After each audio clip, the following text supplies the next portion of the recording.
ಶಾಸ್ತ್ರೋದಿತಾ ವರ್ತ್ಮನಃ ಪದಮಿದಂ ಧ್ಯಾಯನ್ಮದಂಕಂಕಿತಾಃ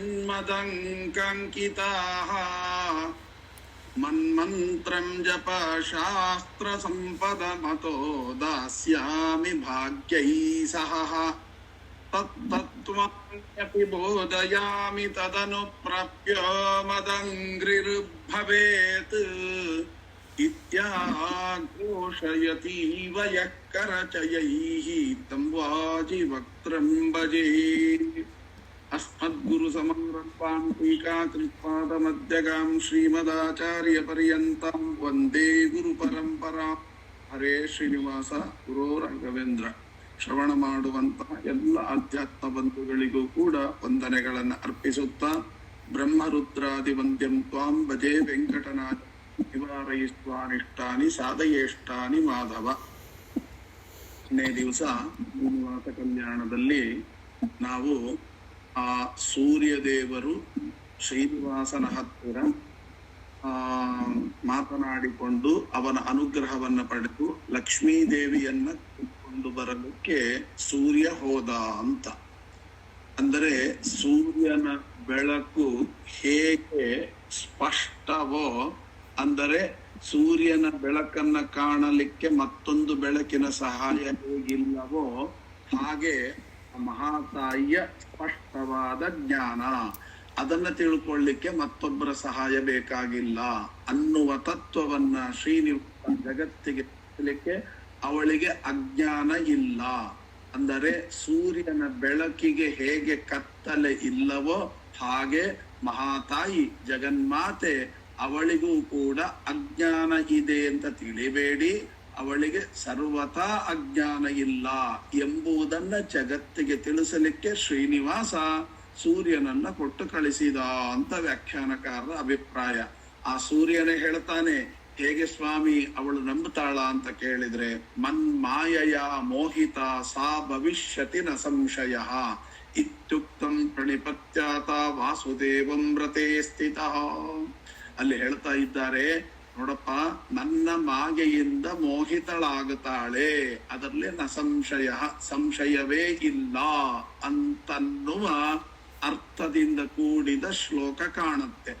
ಆದರೆ ಅದಕ್ಕೆ ಅರ್ಥ ಬರೀತಾರೆ, ಮನ್ಮಾಯಯ ಮೋಹಿತ ಅಂದ್ರೆ ನನ್ನ ಮಾಯೆಯಿಂದ ಮೋಹಿತಳಾಗಿರ್ತಾಳೆ ಆ ಲಕ್ಷ್ಮಿ ಅಂತ ಅರ್ಥ ಅಲ್ಲ. ಅಂದ್ರೆ ಮೋಹಿತಳಾಗೇ ಇರ್ತಾಳೆ, ಅವಳು ಗೊತ್ತು ಆ ಭಗವಂತನ ಮಾಯೆಯಲ್ಲಿ ಮೋಹಿತನಾಗೋದೇ ನನಗೊಂದು ದೊಡ್ಡ ವರ ಅಂತ ಕೇಳ್ಕೊಂಡಿರ್ತಾಳೆ, ಅದ್ರ ಬೇರೆ. ಆದ್ರೆ ಇಲ್ಲಿ ಏನ್ ಅಭಿಪ್ರಾಯ ಅಂದ್ರೆ ಮನ್ಮಾಯ, ಮನ್ ಅಂದ್ರೆ ಮತು ಪ್ರತ್ಯಯ, ಅಂದ್ರೆ ಮತ್ ಅಂದ್ರೆ ನನ್ನ, ಮಾಯಾ ಅಂದ್ರೆ ಮಾಯಾದೇವಿ ಅಂತ ಅರ್ಥ. ನನ್ನ ಮಾಯಾದೇವಿ ಅಂದ್ರೆ ಏನರ್ಥ ಅಂದ್ರೆ ಮಾಯಾ ಯಾರು? ವಾಸುದೇವ ರೂಪಿಯಾಗಿರತಕ್ಕಂಥ ಪರಮಾತ್ಮನ ಪತ್ನಿ. ಕೃತಿಪತಿ ಪ್ರದ್ಯುಮ್ನ ಹೇಗೋ ಜಯಾಪತಿ, ಸಂಕರ್ಷಣ ಹೇಗೋ ಕೃತಿಪತಿ ಪ್ರಥಮತೆ, ಹಾಗೆ ಮಾಯಾಪತಿ ವಾಸುದೇವ ಅಂತ ಅರ್ಥ. ಹಾಗಾದ್ರೆ ಮಾಯಾಪತಿ ವಾಸುದೇವ ಎಂಬತಕ್ಕಂಥ ರೂಪ. ಅದಕ್ಕೆ ಇತ್ಯುಕ್ತಂ ಪ್ರಣಿಪತ್ಯಾತ ವಾಸುದೇವಂ ರತೆ ಸ್ಥಿತಃ. ನೋಡಿ, ಅದ್ಭುತವಾದ ಮಾತು. ವಾಸುದೇವ ಅಂದ್ರೆ ಮಾಯಾ, ಅವಳು ಬೇರೆ ಯಾರು ಅಲ್ಲ, ನನ್ನ ಪತ್ನಿಯಾಗಿರತಕ್ಕಂಥ ಮಾಯಾ. ನನ್ನ ಮಾಯೆಯಿಂದ ಮೋಹಿತಳಾಗುತ್ತಾಳೆ ಅಂತ ಅರ್ಥ ಅಲ್ಲ, ಅವಳು ಸರ್ವಜ್ಞಳು, ಅಜ್ಞಾನವೇ ಇಲ್ಲ. ಮತ್ತೆ ಮಾಯೆಯಿಂದ ಮೋಹಿತಳ ಅಲ್ಲ, ಭಗವಂತನ ಮಾಯೆಗೆ ಮೋಹಿತವಾಗುವುದು ಒಂದು ಗುಣವೇ, ಅದು ದೋಷ ಅಲ್ಲ. ಆದರೆ ಇಲ್ಲಿ ಮಾಯಾ ಅನ್ನುವ ಶಬ್ದಕ್ಕೆ ಅರ್ಥ ಏನು ಅಂತ ಕೇಳಿದ್ರೆ, ವಾಸುದೇವ ರೂಪಿಯಾಗಿರತಕ್ಕಂಥ ಪರಮಾತ್ಮನ ಪತ್ನಿ ಅಂತ ಅರ್ಥ. ಸೂರ್ಯನನ್ನ ಯಾಕೆ ಕೊಟ್ಟು ಕಳಿಸಿದ ಅಂತಂದ್ರೆ ಬೆಳಕು ಅಂತ ಅರ್ಥ. ಮಾಯಾ ಅಂದ್ರೆ ಮಾಯಾಪತಿ ವಾಸುದೇವ ಅಂತ ಅರ್ಥ. ಅವರಿಬ್ಬರು ಕೊಡೋದೇನು? ಮೋಕ್ಷ. ಬೆಳಕು ಅಂದ್ರೆ ತತ್ವಜ್ಞಾನ ಅಂತ ಅರ್ಥ. ಹಾಗಾಗಿ ಮೋಕ್ಷವನ್ನ ನಾವಿಬ್ರು ಸೇರಿ ನಿಮಗೆಲ್ರಿಗೂ ಕೂಡ ಮೋಕ್ಷವನ್ನು ಕೊಡತಕ್ಕಂತಹವರು ಅನ್ನುವ ಅರ್ಥದಲ್ಲಿ ಆ ಅನುಸಂಧಾನವನ್ನು ಸೂರ್ಯ ಮಾಡಿಕೊಂಡನಂತೆ. ಆದ್ದರಿಂದ ಸೂರ್ಯ ಇತ್ಯುಕ್ತಂ ಪ್ರಣಿಪತ್ಯಾತ ವಾಸುದೇವಂ ವ್ರತೆ ಸ್ಥಿತಃ. ಆ ದೇವರು ಆ ಸಿಂಹಾಸನದಲ್ಲಿ ಕೂತಿದ್ದಾನೆ. ಇವನು ಆ ದೇವರಿಗೆ ನಮಸ್ಕಾರವನ್ನ ಮಾಡಿ ಸೂರ್ಯದೇವ ಹೊರಟಿದ್ದಾರೆ. ಎಲ್ಲಿಗೆ? ಕರವೀರಪುರಂ ಗತ್ವಾ ಯಥೋಕ್ತಂ ತಥಾ ಕರೋತು. ಕರವೀರಪುರಕ್ಕೆ ಹೋದರಂತೆ. ಏಕೆ ಅಂದ್ರೆ ಮಾಯಾಪತಿ ವಾಸುದೇವ ಅಂತನ್ಬೇಕಾದ್ರೆ ಅವನ ಕೆಲಸ ಏನು? ಮೋಕ್ಷ ಕೊಡೋದು, ಪ್ರದ್ಯುಮ್ನ ಸೃಷ್ಟಿ ಮಾಡೋದು, ಅನಿರುದ್ಧ ಸ್ಥಿತಿ ಮಾಡೋದಾದ್ರೆ, ಸಂಹಾರ ಮಾಡತಕ್ಕಂಥದ್ದು ಜಯಾಪತಿ ಸಂಕರ್ಷಣನಾದರೆ, ಇಲ್ಲಿ ಮೋಕ್ಷವನ್ನು ಕೊಡತಕ್ಕಂಥವನು ಯಾರು ಅಂದ್ರೆ ಮಾಯಾಪತಿ ವಾಸುದೇವ. ಇಲ್ಲಿ ಆ ವಿಷಯವನ್ನು ಹೇಳ್ತಾರೆ, ಮನ್ಮಾಯಯ ಮೋಹಿತ ಸ ಭವಿಷ್ಯತಿನ ಸಂಶಯ ಇತ್ಯುಕ್ತಂ ಪ್ರಣಿಪತ್ಯಾತ ವಾಸುದೇವಂ ರಥೇ ಸ್ಥಿತ ಅಂತ. ಹಾಗಾದ್ರೆ ಮೋಕ್ಷವನ್ನು ಕೊಡತಕ್ಕಂಥ ವಾಸುದೇವ ಮಾಯೆಯ ಮಹಿಮೆಯನ್ನು ಹೇಳ್ತಾ ಇರುವಾಗ ಅವರೇನ್ ಮಾಡ್ಬೇಕು? ಮೋಕ್ಷವನ್ನು ಕೊಡು. ಆ ಮೋಕ್ಷವನ್ನು ಕೊಡ್ಬೇಕಾದ್ರೆ ಎಲ್ಲಿಗೆ ಹೋಗ್ಬೇಕು? ಮೋಕ್ಷ ಯಾರಿಗೆ ಮೋಕ್ಷಕ್ಕೆ ಅರ್ಹರೋ ಅಲ್ಲಿಗೆ ಹೋಗ್ಬೇಕು. ಅಂದ್ರೆ ಮೋಕ್ಷ ಪಡೆಯಲಿಕ್ಕೆ ಯಾರು ಅರ್ಹರೋ ಅಲ್ಲಿಗೆ ಹೋಗ್ಬೇಕು ಅಂತ ಅರ್ಥ. ಅದು ಯಾವುದು ಅಂದ್ರೆ ಕರವೀರಪುರಂ ಗತ್ವಾ. ಮೇಲ್ನೋಟಕ್ಕೆ ಏನರ್ಥ? ಕರವೀರಪುರ ಅಂದ್ರೆ ಕೊಲ್ಲಾಪುರಕ್ಕೆ ಹೋದ್ರು ಅಂತ. ಅದಕ್ಕೆ ಅರ್ಥ ಬರೀತಾರೆ ವ್ಯಾಖ್ಯಾನಕಾರರು. ಕರವೀರಪುರ ಅಂದ್ರೆ ಮಾಯಾಪತಿ ವಾಸುದೇವ ಮೋಕ್ಷವನ್ನು ಕೊಡತಕ್ಕಂಥವನಾದ್ದರಿಂದ ಅಲ್ಲಿಗೆ ಹೋದ, ಮೋಕ್ಷವನ್ನು ಕೊಡತಕ್ಕಂಥವನ ಹತ್ರ ಹೋದ್ರು ಅಂತ ಅಂದ್ರೆ ಅರ್ಥ ಏನು ಅಂದ್ರೆ ವಾಸುದೇವನನ್ನ ಮಾಯೆಯ ಜೊತೆಗೆ ಕಂಡಾಗ ಮೋಕ್ಷ ಅಂತ ಅರ್ಥ. ಈಗ ಮಾಯಾ ಅಲ್ಲಿದ್ದಾಳೆ, ವಾಸುದೇವ ಇಲ್ಲಿದ್ದಾನೆ, ಕರ್ಕೊಂಬಂದು ಒಟ್ಟಿಗೆ ಕೂಡಿಸ್ಬೇಕು. ಕೂಡಿಸಿದ್ರೆ ಏನಾಗುತ್ತೆ? ಮೋಕ್ಷ. ಇದನ್ನ ಕಾಣೋರು ಯಾರು? ಮೋಕ್ಷವನ್ನ ಪಡೆಯಲಿಕ್ಕೆ ಯಾರು ಅರ್ಹರೋ ಅವರು ಮಾತ್ರ ಒಟ್ಟಿಗೆ ಕಾಣ್ಲಿಕ್ಕೆ ಸಾಧ್ಯ. ಅವರು ಯಾರು ಅಂದ್ರೆ ಕರವೀರಪುರಂ ಅಂತಂದ್ರು. ಕರವೀರಪುರ ಅಂದ್ರೆ ಏನು? ಕರ ಅಂದ್ರೆ ಕರ್ಮ ಅಂತ ಅರ್ಥ, ವೀರ ಅಂದ್ರೆ ಪೂರ್ಣಗೊಳಿಸಿದವ ಅಂತ ಅರ್ಥ, ಪುರ ಅಂದ್ರೆ ಶರೀರ ಅಂತ ಅರ್ಥ. ಅದಕ್ಕೆ ಹರಿಕಥಾಮೃತಸಾರದಲ್ಲಿ 3ನೇ ಸಂಧಿಯಲ್ಲಿ ವ್ಯಾಪ್ತಿ ಸಂಧಿಯಲ್ಲಿ ಹೇಳುವಾಗ ಅವನ ಪುರಾತನ ಅಂತ ಒಂದು ಶಬ್ದ ಪ್ರಯೋಗವನ್ನ ಮಾಡ್ತಾರೆ ಜಗನ್ನಾಥದಾಸರು. ಪುರಾತನ ಅಂದ್ರೆ ಏನು ಅಂತಂದ್ರೆ ಹಳೇದು ಅಂತ ಅರ್ಥ ಆಗುತ್ತೆ ಮೇಲ್ನೋಟಕ್ಕೆ. ಒಳಗಿನ ಅರ್ಥ ಏನು ಅಂತಂದ್ರೆ ಪುರ ಆತನ ಪದಚ್ಛೇದ ಮಾಡಿ, ಅಂದ್ರೆ ಈ ಶರೀರ ನಂದಲ್ಲ, ಆತನ ಪುರ, ಅದೇ ಪುರಾತನ ಅಂತ ಅಲ್ಲಿ ವ್ಯಾಖ್ಯಾನಕಾರರು ಅರ್ಥ ಮಾಡಿದ ಹಾಗೆ. ಪುರ ಅಂದ್ರೆ ಈ ಶರೀರ. ಎಂತಹ ಪುರ? ಕರ ವೀರ ಪುರ. ಕರ ಅಂದ್ರೆ ಏನು? ಕರ್ಮ. ವೀರ ಅಂದ್ರೆ ಪೂರ್ಣ ಮಾಡಿದ ಪುರ. ಕರ ಅಂದ್ರೆ ಏನು? ಕರ್ಮ. ಕರ್ಮ ಅಂತ ಹೇಳ್ಬಹುದಲ್ಲ, ಕರ್ಮ ವೀರಪುರ ಅಂತ ಹೇಳ್ಬಹುದಲ್ಲ. ಕರವೀರಪುರ ಯಾಕೆ ಅಂದ್ರೆ ಕರ್ಮದಲ್ಲಿ 2 ವಿಧ. ಯಾವುದು ಅಂದ್ರೆ ಅಂಟಿಕೊಳ್ಳುವ ಕರ್ಮ ಬೇರೆ, ಅಂಟದಿರುವ ಕರ್ಮ ಬೇರೆ. ಅಂಟದಿರುವ ಕರ್ಮ, ಅಂಟುವ ಕರ್ಮ ಅಂದ್ರೆ ಏನರ್ಥ ಅಂದ್ರೆ ಒಂದು ಕರ್ಮವನ್ನ ಮಾಡಿದರೆ 14 ಜನ್ಮಕ್ಕೆ ಬೇಕಾದ ಕರ್ಮವನ್ನ ನಾವು ಮಾಡ್ತೇವೆ. ಅಂಟದಿರುವ ಕರ್ಮ ಅಂದ್ರೆ ನಾಹಂಕರ್ತ ಹರಿಕರ್ತ ಎಂಬ ಅನುಸಂಧಾನ ಬಹಳ ಸಾಧನೆಯ ನಂತರ ಬರುವಂತಹದ್ದು. ಆದ್ದರಿಂದ ಈ ಜ್ಞಾನಿಗಳೆಲ್ಲ ಮೋಕ್ಷವನ್ನ ಪಡೆಯಲಿಕ್ಕೆ ಅರ್ಹರಾದ ಜ್ಞಾನಿಗಳೇನಿದ್ದಾರೆ ಅವರು ಎಂತವರು ಅಂದ್ರೆ ಕರ್ಮ ಮಾಡುವವರಲ್ಲ, ಕರ ಮಾಡುವವರು. ಅಂದ್ರೆ ಅಂಟದಿರುವ ಕರ್ಮವನ್ನ ಮಾಡತಕ್ಕಂಥವರು. ಆದ್ದರಿಂದ ಅಂತಹ ಕರ ಅಂದ್ರೆ ಅಂಟದಿರುವ ಕರ್ಮವನ್ನು ವೀರ ಪೂರ್ಣ ಮಾಡಿದಂತಹವರ ಪುರ ಶರೀರ ಅಂತ ಅರ್ಥ. ಜ್ಞಾನಿಗಳನ್ನ ಹುಡುಕಿಕೊಂಡು ಹೊರಟ ಸೂರ್ಯ ಅಂದ್ರೆ ತತ್ವಜ್ಞಾನ. ಸೂರ್ಯನಷ್ಟೇ ಪ್ರಖರವಾದ ತತ್ವಜ್ಞಾನವನ್ನ ಯಾರು ಸಂಪಾದನೆ ಮಾಡಿದ್ದಾರೋ ಅವರಿಗೆ ಹೇಳಲಿಕ್ಕೆ ಹೊರಟ. ಏನು ಅಂತ ನೋಡಿ, ಈ ಮಾಯೆಯನ್ನ ವಾಸುದೇವನನ್ನ ಒಟ್ಟಿಗೆ ಕಂಡ್ರೆ ನಿಮ್ಮ ಕೆಲಸ ಪೂರ್ಣ ಎಂಬುವಂತಹದ್ದನ್ನ ಜಗತ್ತಿಗೆ ತೋರಿಸಲಿಕ್ಕೆ ರಥ ಮಾರುಖ್ಯ ಕೇದೇನ ಭಾನುವಾಕ್ಯಾದರೇಣ ಸಹ ಸಂಪ್ರಾಪ್ತ ವಾಯುವೇಗೇನ ರವಿಯುಕ್ತ ರಮಾಪತಿ. ಆ ಸೂರ್ಯನ ಮಾತು ಬಂದು ಹೇಳುತ್ತಾನೆ. ಹೇಳಿದ ಕೂಡಲೇ ಅವಳು ಆಯಿತು ಅಂತ ಹೊರಡುತ್ತಾಳೆ. ಯಾಕೆ ಹೊರಡುತ್ತಾಳೆ? ತತ್ವಜ್ಞಾನಿಗಳಿಗೆ ಮೋಕ್ಷ ಸಿಗಬೇಕಾದರೆ ನಾನು ಇಲ್ಲಿ ಇದ್ರೆ ಆಗೋದಿಲ್ಲ. ಅವ್ರೇನ್ ತಿಳ್ಕೊಂಡ್ಬಿಟ್ಟಿದ್ದಾರೆ, ನಾನು ಇಲ್ಲಿದ್ದೀನಿ, ವಾಸುದೇವ ಅಲ್ಲಿದ್ದಾನೆ, ನಮಗೆ ಮೋಕ್ಷ ಹೇಗೆ ಸಿಗುತ್ತೆ ಅಂತ ಯೋಚನೆ ಮಾಡ್ತಿದ್ರು. ಹಾಗಾದ್ರೆ ಆ ಜ್ಞಾನಿಗಳಿಗೆ ಲಕ್ಷ್ಮಿ ಹೇಳಿದ್ಲು, ಯೋಚನೆ ಮಾಡಬೇಡಿ, ನಾನು ವಾಸುದೇವನ ಬದಿಯಲ್ಲೇ ಹೋಗಿ ನಿಂತುಕೊಳ್ತೇನೆ. ನಾನು ಮಾಯಾ ವಾಸುದೇವನ ಬದಿಯಲ್ಲಿ ಹೋಗಿ ನಿಂತುಕೊಳ್ತೇನೆ. ನಮ್ಮಿಬ್ಬರನ್ನ ಮಾಯಾಪತಿ ವಾಸುದೇವ ಅಂತ ಉಪಾಸನೆ ಮಾಡಿ, ಆಗ ತಕ್ಷಣದಲ್ಲೇ ನಿಮಗೆ ಮೋಕ್ಷ ಪ್ರಾಪ್ತಿ ಅಂತ. ಕರವೀರಪುರರಿಗೆ ಅಂದ್ರೆ ಯಾರು? ಕರ್ಮವನ್ನ ಪೂರ್ತಿ ಮಾಡಿಕೊಂಡ ಸಜ್ಜನರು, ಜ್ಞಾನಿಗಳು ಅಂತ ಅರ್ಥ. ಅವರ ಹತ್ತಿರ ಸೂರ್ಯ ಅಂದ್ರೆ ಬೆಳಕು. ಬೆಳಕು ಅಂದ್ರೆ ತತ್ವಜ್ಞಾನವೆಂಬತಕ್ಕಂಥ ಬೆಳಕಿನ ರೂಪದಲ್ಲಿ ಅವರಿಗೆ ಕಾಣಿಸಿಕೊಂಡ. ಹೀಗೆ ವಾಯುವೇಗೇನ, ಅದು ಯಾವ ವೇಗ ಅಂದ್ರೆ ಸೂರ್ಯ ಅಂದ್ರೆ ಬೆಳಕು, ಆ ಸೂರ್ಯ ಹೇಗೆ ವಾಯುವೇಗದಿಂದ ಹೋದ ಅಂತಾರೆ. ವಾಯು ಅಂದ್ರೆ ವಾಯುದೇವರ ಶಾಸ್ತ್ರ ಅಂತ ಅರ್ಥ. ಜ್ಞಾನ ಅಂದ್ರೆ ಯಾವ ಜ್ಞಾನ? ಯಾವ್ದ್ಯಾವುದೋ ಜ್ಞಾನಕ್ಕೆ ಮೋಕ್ಷವನ್ನು ಕೊಡುವ ತಾಕತ್ತಿಲ್ಲ. ವಾಯುದೇವರ ಶಾಸ್ತ್ರಕ್ಕೆ ಮಾತ್ರ ಮೋಕ್ಷವನ್ನು ಕೊಡತಕ್ಕಂತಹ ಜ್ಞಾನ ಸಾಧನೆ ಅದಕ್ಕಿದೆ. ಆದ್ದರಿಂದ ಆ ರೀತಿಯಾಗಿ ಚಿಂತನೆ ಮಾಡುದು. ರಥಮಾರುಕ್ಯಕೇದೇನ ಭಾನುವಾಕ್ಯಾದರೇಣ ಸಹ ಸಂಪ್ರಾಪ್ತ ವಾಯುವೇಗೇನ ರವಿಯುಕ್ತ ರಮಾಪತಿಂ. ಅವಳೇನ್ ಮಾಡಿದ್ಲು?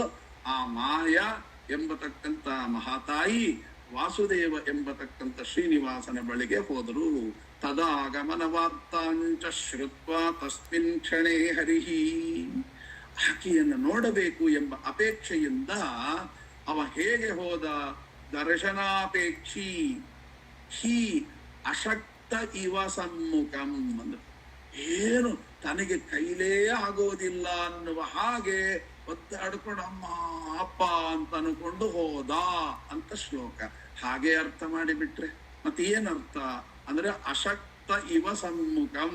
ಅಶಕ್ತ ಅಂದ್ರೆ ಏನರ್ಥ ಅಂದ್ರೆ ಶಕ್ತನಲ್ಲ ಅಂತ ಅರ್ಥ ಅಲ್ಲ. ಅಂದರೆ ನೀನು ಬರಲಿಕ್ಕೆ, ನಾನು ಹೀಗೆ ಮಾತನಾಡ್ಲಿಕ್ಕೆ, ಆ ಅಂತಂದ್ರೆ ಏನು? ಜನನ ರಹಿತ. ಆ ಅಂದ್ರೆ ಅಜ ಅಂತ ಅರ್ಥ. ಜನನ ರಹಿತನಾದ ಭಗವಂತನಿಗೆ ಆ ಅಂದ. ಏಕಾಕ್ಷರಿ ಕೋಶದಲ್ಲಿ ಅಕಾರೋ ವಾಸುದೇವಸ್ಯಾತ್ ಅಂತ ಇದೆ. ಅಕಾರೋ ವಾಸುದೇವಸ್ಯಾತ್ ಅಂತ ಏಕಾಕ್ಷರಿ ಕೋಶ. ಆ ಅರ್ಥವನ್ನು ಇಟ್ಟುಕೊಂಡಾಗ ಅಶಕ್ತ ಅಂದ್ರೆ ಇವಳು ಯಾರು? ಮಾಯಾದೇವಿ. ಮಾಯಾದೇವಿ ಯಾರ ಪತ್ನಿ? ವಾಸುದೇವನ ಪತ್ನಿ. ಅಂದ್ರೆ ನಾನೇ ವಾಸುದೇವ, ನೀನು ಮಾಯಾ, ನಾನು ವಾಸುದೇವ ಅಂತನ್ನುವುದನ್ನ ಶಕ್ತ. ನೀನು ವಾಸುದೇವನ ಜೊತೆಗೆ ಇರೋದೇ ಶಕ್ತ ಅಂದ್ರೆ ಯೋಗ್ಯ. ಆ ಜೊತೆಗಿದ್ದಾಗ ಮಾತ್ರ ಅದನ್ನ ನೋಡಿದಂತ ಜ್ಞಾನಿಗಳಿಗೆ ಮೋಕ್ಷವಾಗುತ್ತೆ. ಯಾಕೆ? ಮೋಕ್ಷಪ್ರದರು ನಾವಿಬ್ಬರು ಅಂತನ್ನುವುದನ್ನ ಇಲ್ಲಿ ಅರ್ಥ ಮಾಡ್ತಾರೆ ಹೊರತು ಭಗವಂತ ಅಶಕ್ತನಾದಂತೆ ಅಲ್ಲ ಅನ್ನೋದನ್ನ. ತಾದೃಶಿ ರಮಾಕೃತಿ, ಅವಳು ಕೂಡ ಹಾಗೆ. ತಾದೃಶಿಂ ರಮಾಕೃತಿ ಅಂದ್ರೆ ಮಾಯಾರೂಪ ಅಂತ ಅರ್ಥ.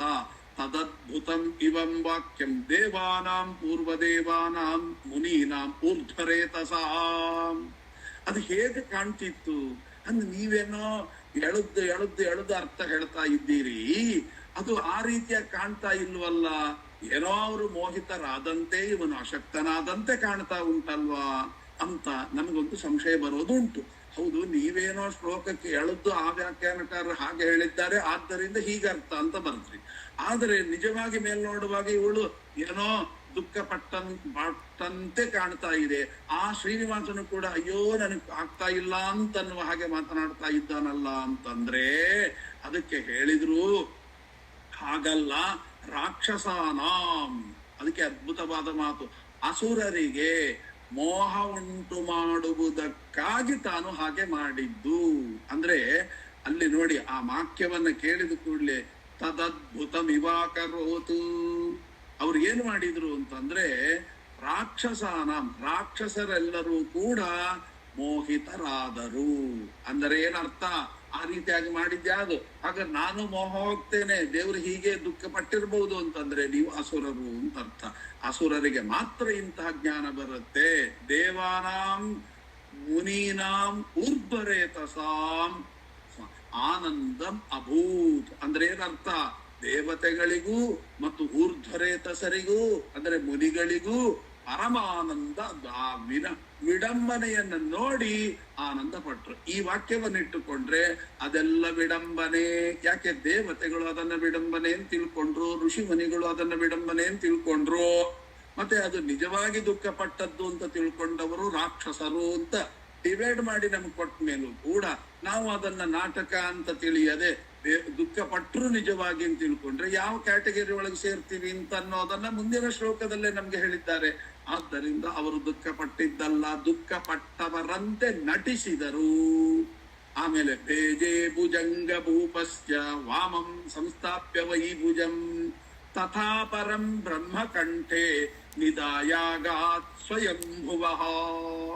ಆ ಶ್ರೀನಿವಾಸ ದೇವರು ರುದ್ರದೇವರ ಹೆಗಲ ಮೇಲೆ ಒಂದು ಕೈಯನ್ನ, ಆಮೇಲೆ ಬ್ರಹ್ಮದೇವರ ಭುಜದ ಮೇಲೆ ಒಂದು ಕೈಯನ್ನ ನೋಡಿ. ಭುಜೆ ಭುಜದಲ್ಲಿ ಯಾರ್ದು ಭುಜಂಗಭೂಷಸ್ಯ ಅಂದ್ರೆ ರುದ್ರದೇವರು. ಆಮೇಲೆ ವಾಮಂ ಸಂಸ್ಥಾಪ್ಯ ಎಡಗೈಯನ್ನ ರುದ್ರದೇವರ ಮೇಲೆ ಇಟ್ರಂತೆ. ಆಮೇಲೆ ತಥಾ ಪರಂ ಇನ್ನೊಂದು ಬಲಗೈ ಇದೆಯಲ್ಲ ಅದನ್ನ ಬ್ರಹ್ಮಕಂಠೆ ನಿಧಾಯ ಬ್ರಹ್ಮಕಂಠದಲ್ಲಿ ಇಟ್ಟು ಬಿಟ್ಟು ಭುಜಂ ಸ್ವಭೂಹು ಇದನ್ನ ಹೀಗೆ ಆ ಮಹಾತಾಯಿ ಹತ್ರ ಬಂದ್ರಂತೆ. ಹೌದು, ಇವನಿಗೆ ಆಯಾಸವಾಗದಿದ್ದರೆ ಬ್ರಹ್ಮದೇವರ ಹೆಗಲಿನ ಮೇಲೆ ಒಂದು ಕೈ, ರುದ್ರದೇವರ ಹೆಗಲ ಮೇಲೆ ಒಂದು ಕೈ ಇಟ್ಟುಕೊಂಡು ಯಾಕೆ ಬಂದ್ರು ಅಂತ ಪ್ರಶ್ನೆ. ಆಗ ಅದರ ಅಭಿಪ್ರಾಯವನ್ನ ಸಜ್ಜನರಿಗೆ ತಿಳಿಸ್ತಾನಂತೆ. ವ್ಯಾಖ್ಯಾನಕಾರ ಹೇಳ್ತಾರೆ ಏನು ಅಂದ್ರೆ, ಇವನು ಯಾರು ಅಂದ್ರೆ ಈಗಾಗಲೇ ಹೇಳಿದೆ ಮಾಯಾಪತಿ ವಾಸುದೇವ. ಹಾಗಾದ್ರೆ ಮಾಯಾಪತಿ ವಾಸುದೇವನ ಕೆಲಸ ಮೋಕ್ಷವನ್ನು ಕೊಡತಕ್ಕಂಥದ್ದು. ಅಂದ್ರೆ ಆ ಜೀವಿಗಳನ್ನ ಯಾರ ಕರವೀರಪುರರೆಂಬತಕ್ಕಂಥ ಜೀವಿಗಳನ್ನ ಸೃಷ್ಟಿಗೆ ತಂದಿದ್ದಿ, ಸ್ಥಿತಿ ಮಾಡಿದ್ದಿ, ಹೌದಾ, ಲಯ ಮಾಡಿದ್ದಿ. ಮತ್ತೆ ಇವೆಲ್ಲ ಮಾಡಿದ ಮೇಲೆ ಸೃಷ್ಟಿ ಸ್ಥಿತಿ ಲಯಾದಿಗಳನ್ನ ಮಾಡಿದ ನಂತರ ತಾನೇ ಮೋಕ್ಷ ಕೊಡೋದು. ಮೋಕ್ಷ ಕೊಟ್ಟಿದೆ. ಹಾಗಾದ್ರೆ ಸೃಷ್ಟಿ ಮಾಡಿದ್ದು ಬ್ರಹ್ಮದೇವರಲ್ವಾ, ಸ್ಥಿತಿ ಮಾಡಿರ್ತಕ್ಕಂತಹದ್ದು ಮಹಾವಿಷ್ಣು ಅಲ್ವಾ, ಲಯ ಮಾಡಿದ್ದು ಯಾರು ಸಾಕ್ಷಾತ್ ಶಿವನಲ್ವಾ.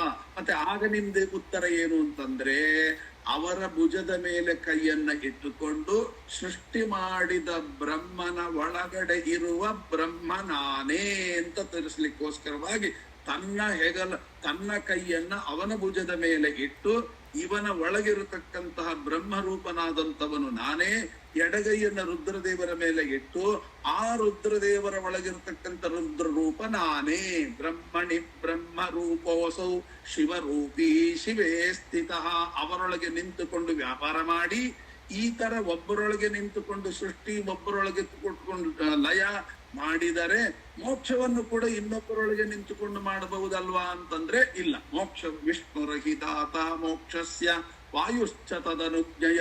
ವಿಷ್ಣುರಹಿತ, ವಿಷ್ಣುವೇ ಮೋಕ್ಷ ಕೊಡಬೇಕು ಅಂತ ಶಾಸ್ತ್ರ ಇರೋದರಿಂದ ಅದಕ್ಕೆ ಮಾಯಾಪತಿ ವಾಸುದೇವ ನಾನೇ, ಅದು ಇನ್ನೊಬ್ಬರ ಅಂತರ್ಯಾಮಿ ಅಲ್ಲ ಅಂತ ಈ ರೀತಿಯಾಗಿ ಜಗತ್ತಿಗೆ ಸೃಷ್ಟಿಯ ಸಂಪೂರ್ಣ ರಹಸ್ಯವನ್ನ ತಿಳಿಸಿಕೊಡ್ಲಿಕ್ಕೆ ತಾನು ತದಾಕೃತಿಂ ರಮಾ ಪ್ರಾಪ್ಯ ತದುದ್ಭವಮಿವಾಕರೋತು, ಈ ರೀತಿಯಾಗಿ ತೋಳನ್ನ ಇಟ್ಟುಕೊಂಡು ತಾನು ಬಂದ.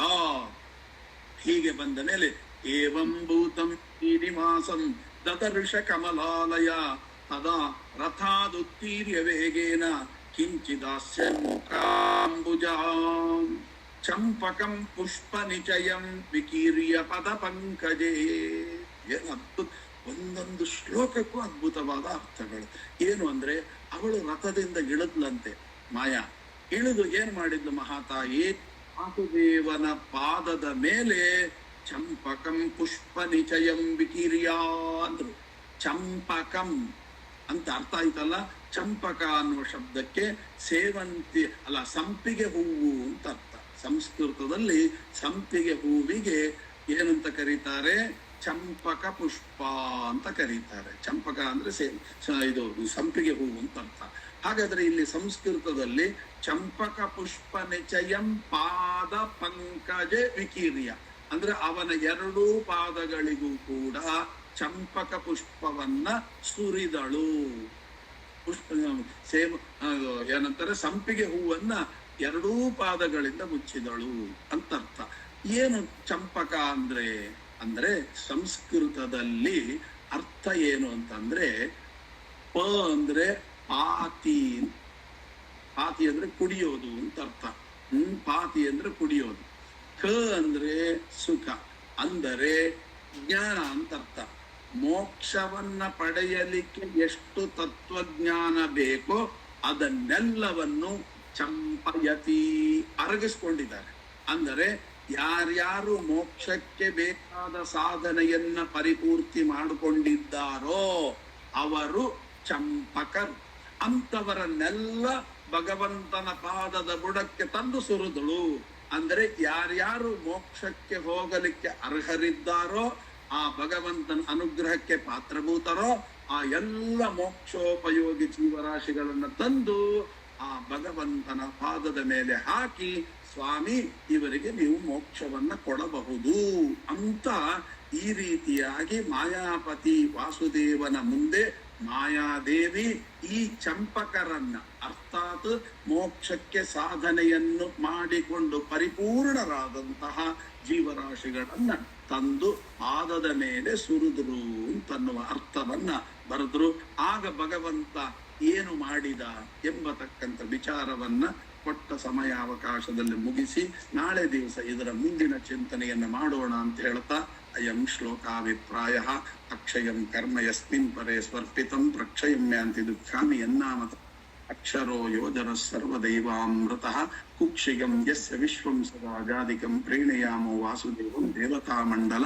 ಅಖಂಡ ಮಂಡಲಂ ಶ್ರೀಕೃಷ್ಣಾರ್ಪಣಮಸ್ತು.